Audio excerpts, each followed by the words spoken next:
Nu tā tad laba diena visiem, tūlīt parādīšu kaut ko interesantu. Skatieties, ko stila mājā izdomāju.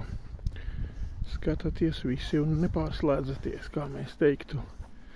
Tātad, un uz 1, 2, 3. Re, 1, 2, 3. Nu, skatieties, tātad radās doma uztaisīt tādas koka kastes. Nu, lūk. Tātad mums ir koka kastes. Tātad es uztaisīju cik 1, 2, 3, 4, 5. Es uztaisīju 5 koka kastes. Piepildīju ar visādām tur interesantām lietām. Un laikam jau video bija kanālā, kur jūs redzējāt, ka es braucu uz to stādaudzētavu pie čoma. Un nopirku šitādus, kas zaļo cauru gadu. Tas ir kadiķis un laikam kādu kalnu priedīte, kaut kā tā. Nu, lūk, un tāpēc šobrīd atiesim atpakaļ.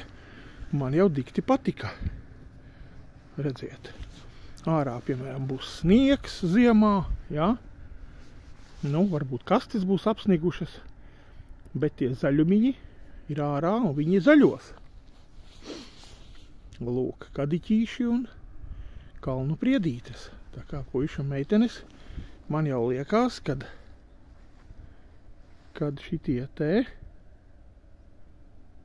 nu jā, man liekas, ka tie zaļumiņi iedarās tajā visā ansamblī. Bija vēl doma šeit priekšā gar šito terases galu kaut ko, nezinu, stādīt, darīt, es padomāšu, bet katrā gadījumā pagaidām paliku pie šitiem zaļumiņiem. Nu, kaut kā tā.